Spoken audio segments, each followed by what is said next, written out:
ሰላም ሰላም የብራይት አካዳሚ ቤተሰቦች ሰላም እንዴት ናችሁ? ለቻናሉ አዲስ የሆናችሁ ቻናሉን ሰብስክራይብ በማድረግ ነባር የሆናችሁ ደግሞ ሸር በማድረግ የዛሬውን ትምህርታችንን እንቀጥላለን ማለት ነው። የዛሬው የትምህርታችን ርዕስ እንግዲህ ምንድን ነው? ቴንስ ይላል። ቴንስ በሰሌዳ በደንቡ እንዲገባችሁ ብዬ መጥቻለሁ ማለት ነው። ቴንስ ምንድን ነው የሚለውን እናያለን። ቴንስ ማለት ምንድን ነው? ቴንስ ማለት እንግዲህ ኢንዲኬትስ የሚያመላክተው ምንድን ነው? ዘ ታይም ኦፍ ዘ አክሽን ነው። አክሽን ድርጊቱ መቼ ተካሄደ? ትናንት ነው ወይስ ዛሬ ነው ወይስ ነገ? እነኚህ ሶስቱን ያዙልኝ። ታይም፣ አክሽኑ ይሄ ድርጊቱ የተካሄደው ትናንት፣ ዛሬ ወይስ ነገ የሚለው የሚያመለክትልን ቴንስ ይባላል። ታይም ብላችሁ ባጭሩ መያዝ ትችላለሁ። ታይም ማለት ነው። በቃ ምንድነው ስናይ እዚህ ጋር ቴንስ አለ፣ ስትራክቸሩ አለ፣ ኤግዛምፕል አለ። ስንት አይነት ቴንሶች አሉ? በቁጥር ወደ 14 ይሆናሉ። ነገር ግን ዋና ዋናዎቹ 12 ናቸው። ኮንዲሽናል ሲጨመርባቸው ነው 14 የሚሆኑት።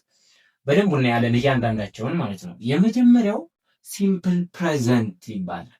ሲምፕል ፕሬዘንት ሲባል ምን ማለት ነው ብለን ስናይ ሲምፕል ፕሬዘንት ማለት እንግዲህ የሚያወራው ስለምንድን ነው? ሲምፕል ፕሬዘንት ከሆነ አክሽኑ ምንን ሴንቴንሱ ምን ይመስላል ብለን ስናይ የሚያወራው አንደኛ ሀብቹዋል አክሽን መሆን አለበት።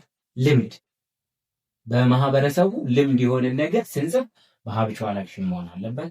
በሲምፕል ፕሬዘንት መሆን አለበት። እሺ፣ ከዚያ በኋላ ጄነራል ትሩዝም ይባላል።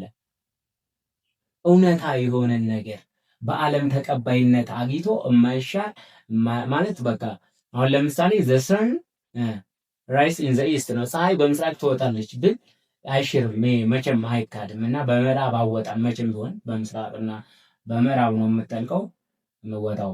ስለዚህ ጀነራል ትሩዝ ስናወራና ሩቲን ደግሞ ሁሌ ሩቲን ማለት ጠዋት ጠዋት ሁሌ የምናደርጋቸውን በየቀኑ የምንደጋግማቸውን ነገሮች ለመግለጽ ሲምፕል ፕሬዘንት እንጠቀማለን ማለት ነው። ስትራክቸሩ ሳብጀክት አለ፣ ቨርብ አለ። ቨርቡ እንደ ሳብጀክቱ ይወሰናል። ሲንጉላር ከሆነ ቨርቡ ሳብጀክቱ ኢኤስ ወይም ኤስ ይጨምራል። ቨርቡ ግን ሳብጀክቱ ፕሉራል ከሆነ አይጨምርም፣ ሩት ቨርቡ ይገባል ማለት ነው። ለምሳሌ እዚህ ጋር ሀና አንድ ናት፣ ሲንጉላር ናት። ሲንጉላር ከሆነች ራይትስ፣ እዚህ ጋር ራይትስ ኢኤስ ጨምሯል። አያችሁ? ራይትስ ኤ ሌተር፣ ራይትስ ኤ ሌተር። ኦኬ። ግን እዚህ ጋር ዘይ ቢሆንስ? ዘይ እነሱ ወይም ሀናና አስቴር ቢሆኑ ራይት ብቻውን ነው፣ ኤስ ትጠፋ ነበር ማለት ነው። ሶ ሲንጉላር ሲሆን እንደዛ ይጨምራል ማለት ነው። ይችን ያዙልኝ። ፕሬዘንት ኮንቲኒየንስስ ምንድን ነው የሚለውን ባጭሩ ስናይ ፕሬዘንት ኮንቲኒየንስ ማለት አሁን እያደረግነው ነገር ያለውን ነገር ለመግለጽ አሁን ላይ ለምሳሌ አሁን እያስተማርኩ ነው፣ አም ቲቺንግ ናው ማለት ትችላለሁ። አሁን እያስተማርኩ ስለሆነ አም ራይቲንግ ናው ማለት ትችላለሁ። እዚህ ጋር ሳብጀክት አለ። አምን መጠቀም ትችላላችሁ። ራሳችሁ እየተናገራችሁ ከሆነ ወይም የምትተገብሩትን ነገር ለመናገር ለራሳችሁ ሲሆን አምን ታስገባላችሁ። ግን ለሰው ሲሆን ኢዝን፣ አርን፣ ፕሉራል ከሆኑ አር የሚለውን ይሄን ታስገባላችሁ። ሲንጉላር ከሆኑ ኢዝ የሚለውን ታስገባላችሁ ማለት ነው። ከዛ ቨርብ አይኤንጂ፣ ቨርቡ ላይ አይኤንጂ ትጨምራላችሁ ፕላስ ኦብጀክት አለቀ። ሃና ኢዝ ቨርብ ቱ ቢ ማለት ነው። ቨርብ ቱ ቢ ይባላሉ። እነኚህ ቨርብ ቱ ቢ ይባላሉ። ቨርብ ቱ ቢ ቨርብ ቱ ቢ ይባላሉ። እሺ፣ አሁን ሃና ኢዝ ራይቲንግ ኤ ሌተር ናው። አሁን ሃና ናው እዚህ ጋር ጨምሩበት። ናው ቢጨምር እዚህ ጋር ናው መኖር አለበት። ናው ካለ ሁልጊዜ ፕሬዘንት ኮንቲኒየስ ነው ማለት ነው። ያ ሴንቴንስ ነው አለ ማለት በቃ ኖርማል ፕሬዘንት ኮንቲኒየስ ነው ማለት ነው ያ ሴንቴንስ። በመቀጠል ምንድነው የምናየው እዚህ ጋር ፕሬዘንት ፐርፌክት ነው የምናየው። ፕሬዘንት ፐርፌክት ምንድን ነው? አሁን እዚህ ጋር ከበድ የሚለው ለማንኛውም ተማሪ ፕሬዘንት ፐርፌክት እና ፕሬዘንት ፐርፌክት ኮንቲኒየስ። ፕሬዘንት ፐርፌክት ስንል ምን ማለት ነው? አክሽኑ ድርጊቱ ተካሂዶ ተከናውኖ እያለ ያ አክሽን ቀጣይነት ያለው ነገር ከሆነ ዛ ፕሬዘንት ፐርፌክት ይባላል።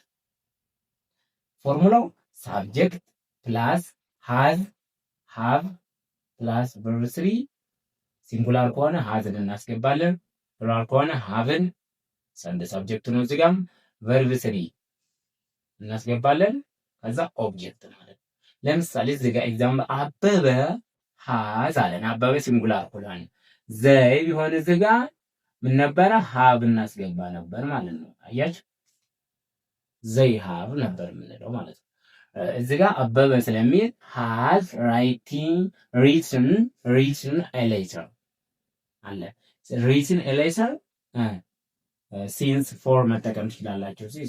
ፎር ቱ ሃወር ሲንስ ቱ ኦክሎክ ማለት ትችላላችሁ። ከሁለት ሰዓት ጀምሮ ወደ 2 ሰዓት ያክል እያላችሁ መለማመድ ትችላላችሁ ማለት ነው። ፕሬዘንት ፐርፌክት ኮንቲኒየስ ምንድን ነው? ፕሬዘንት ፐርፌክት ኮንቲኒየስ እና ፕሬዘንት ፐርፌክት አሉ። ልዩነታቸው ምንድን ነው የሚለው ስናይ ፕሬዘንት ፐርፌክት ማለት አክሽኑ አሁን ተደርጎ ያ አክሽኑ አሁንም አለ ማለት ነው። አሁን ለምሳሌ እዚህ ጋር የጻፍኳቸው ቦርዱ ላይ እያንዳንዱ ኖት አለ አይደለ? ይሄ ካላጠፋሁት በስተቀረ ቀጣይነት ይኖረዋል ማለት ነው። እንደተደረገ እዚሁ ላይ ቁጭ ብሏል ማለት ነው። ዛት ያንን አክሽኑን ቀጣይነት ያለው አክሽኑ የሚቀጥል ነገር ከሆነ ዛት ምን እንላለን? ፕሬዘንት ፐርፌክት እንላለን። ነገር ግን ፕሬዘንት ፐርፌክት ኮንቲኒየስ የምንለው ምንድን ነው? አሁን እኔ ሳስተምር ከስንት ሰዓት ጀምሬ ነበር? ለምሳሌ ከ8 ሰዓት ተኩል ጀምሬ ከሆነ ማስተምረው፣ እሺ ከ8 ሰዓት ተኩል ይህን ቲቶር ጀመርኩ። ከዛ እስከ አሁን ድረስ አሁን 9 ሰዓት ቢሆን እስከዚህ ድረስ እያስተማርኩ መሆኑን ለማመልከት ነው። አክሽኑን የጀመርኩት በፊት ነው። ከተጀመረ ቆይቷል። 8 ሰዓት ተኩል ነው የጀመርኩት። አሁንም እያስተማርኩ ነው። ሶ ያን ከሆነ ፕሬዘንት ፐርፌክት ነው። ኮንቲኒየስ አያችሁ፣ ኮንቲኒየስ ነው። አሁን እያረኩት ያለሁት ከ2 ሰዓት ጀምሬ እያከናወንኩት ያለሁት ከ3 ሰዓት ጀምሬ እስከ 4 ሰዓት እየሰራው ከሆነ ለምሳሌ we have been writing a letter ብንል since እዚህ ጋር since አስገብተን ማለት since at 2 o'clock ከ2 ሰዓት ጀምሮ ቢሆን since at 2 o'clock ከ2 ሰዓት ጀምረን ቢሆን እዚህ ጋር ሌተሩን መጻፉን የጀመርነው አሁንም እየጻፍን ነው ማለት ነው። ሶ ልዩነታቸው ግልጽ ይመስለኛል። የፕሬዘንት ፐርፌክት እና የፕሬዘንት ፐርፌክት ኮንቲኒየስ ግልጽ በሆነ መልኩ ያዟቸው። በቃ ፕሬዘንት ፐርፌክት ማለት አክሽኑ ተከናውኖ ቀጣይነት ያለው ሲሆን ነው። ፕሬዘንት ፐርፌክት ኮንቲኒየስ ደግሞ ማለት አክሽኑ ከተጀመረ ከ2 ሰዓት ጀምሮ ከ3 ሰዓት ጀምሮ አሁንም እየተከናወነ ያለ ድርጊት ከሆነ የምንገልጽበት ዛት ፕሬዘንት ፐርፌክት ኮንቲኒየስ ይባላል ማለት ነው። ጥያቄያችሁን ምንም ያልገባችሁ ነገር ካለ ኮሜንት ላይ መጠየቅ ይቻላል። ለዛሬው እዚህ ላይ ይበቃናል። በቀጣይ በሌላ ክላስ እስከምንገናኝ ደህና ቆዩልኝ።